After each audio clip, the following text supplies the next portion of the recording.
Kembali ke aplikasi Takenoko. Kali ini saya ingin menjelaskan terkait satu modul, yaitu monitoring stok expired. Jadi ada modul tambahan untuk bagian pengelola stok barang atau stok item, di mana kita bisa memantau data stok kita yang expired. Baik, di sini ada menu stok gitu ya. Di dalam menu stok kita bisa lihat di dalamnya ada stok expired. Jadi stok expired ini terbatas aksesnya, hanya pengelola stok saja yang bisa mengakses stok expired. Baik, kita coba buka stok expired. Nah, di sini kita disajikan kolom filter jenis transaksi. Kita bisa filter jenis transaksi masuknya seperti apa. Ada input masuk, pembelian, terima disposisi item, retur penjualan, lalu cabang yang harusnya secara otomatis masing-masing user mengakses cabang tersebut. Misalkan apotek Pondok Indah hanya bisa mengakses cabang Pondok Indah saja. Kebetulan saya sebagai administrator. Selanjutnya gudang, begitupun gudang sama, kurang lebih sama seperti cabang. Dia akan otomatis. Jangkauan monitoring secara default akan menampilkan 90 hari ke depan. Jadi 90 hari ke depan ada stok expired atau tidak gitu ya. Nah, secara pilihan saya sudah menyajikan 3 hari ke depan, 7 hari ke depan, 30 hari ke depan, sampai 120 hari ke depan. Ini tinggal dipilih aja mau jangkauannya berapa hari gitu ya. Terus pencarian code, ini kode item ya. Kode item maksudnya kalau memang ada kode tertentu yang ingin dicari. Selanjutnya di stok di bawah sendiri di bagian data table ada stok expired, di mana di sini ada data-data transaksi input masuk. Rata-rata input masuk semua ya transaksinya, karena stok expired berdasarkan data item yang masuk. Nah, dari stok input masuk ini kita bisa melakukan proses gitu ya. Melakukan proses, nanti di dalamnya saya detailkan. Selanjutnya di sini ada ID transaksi. Selanjutnya ada kapan transaksi ini diinput pertama kali, ini contoh di tanggal 7 bulan di bulan 7 tanggal 16. Lalu expirednya kapan? Expirednya yang dicantumkan saat input adalah tanggal 30 bulan 6. Jadi ini dinyatakan expired tanggal 30 nih. Terus jenis transaksinya input masuk, lokasinya di apotek Pondok Indah, kode itemnya, lalu nama item, satuan kecil, jumlahnya, nomor batchnya. Kebetulan ini dikosongkan oleh si penginput di awal ya gitu ya. Nomor batchnya dikosongkan. Kalau ada nomor batchnya mudah nyarinya tuh.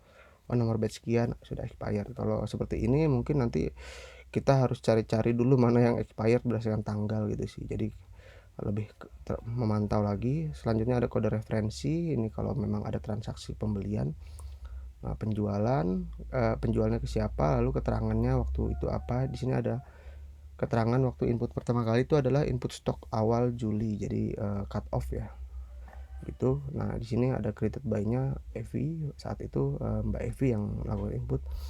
Selanjutnya kita coba proses. Jadi kita coba proses item yang akan expired gitu ya. Contoh yang paling ini sudah expired ya, ini ya 06, ini bulan 6 bulan Juni, sekarang ini bulan Juli. Ini kita proses saja. Untuk yang expired kita klik salah satu yang ingin kita proses, kita klik proses. Di sini akan menampilkan secara otomatis nama itemnya, terus tipe itemnya itu secara default dan nggak bisa diedit ya. Nomor batchnya, karena batchnya nggak dicatat ya berarti kosong. Tanggal expirednya 30 Juni, ini sudah expired. Nah, keterangan expirednya ini nanti diisi sesuai note aja. Kalau memang tidak ada keterangan bisa di strip gitu ya. Ini opsional sebenarnya, tapi pada dasarnya semua ketika kita klik proses akan muncul mana yang wajib diisi gitu ya. Kalau memang nggak ada keterangan ya di strip aja.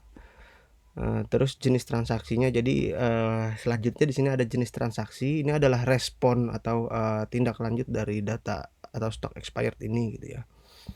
Tindak lanjutnya apa? Apakah item itu setelah diperiksa ternyata itemnya sudah habis, terus sudah tidak ada itemnya, atau mau dimusnahkan atau diretur ke distributor gitu. Jadi tinggal pilih salah satu. Kalau sudah habis maka dia akan memberikan tanda ke transaksi stok bahwa expired ini sudah tidak perlu di-report lagi karena sudah habis. Tapi kalau kita isinya pemusnahan atau distribusi, dia akan membentuk satu transaksi baru. Transaksi lama expirednya akan dihapuskan, transaksi baru akan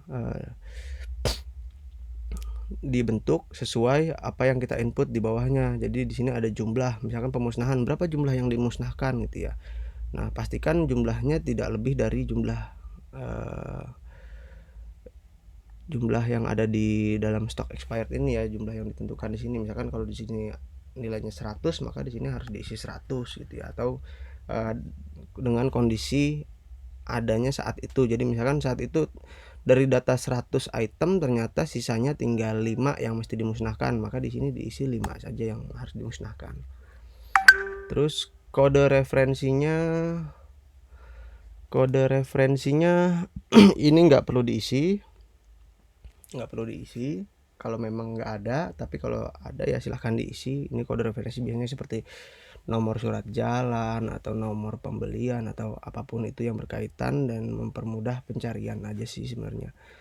Terus selanjutnya di sini ada keterangan tambahan nggak saat pemusnahan gitu ya. Kalau nggak ada keterangan tambahan ya sudah, berarti di strip aja.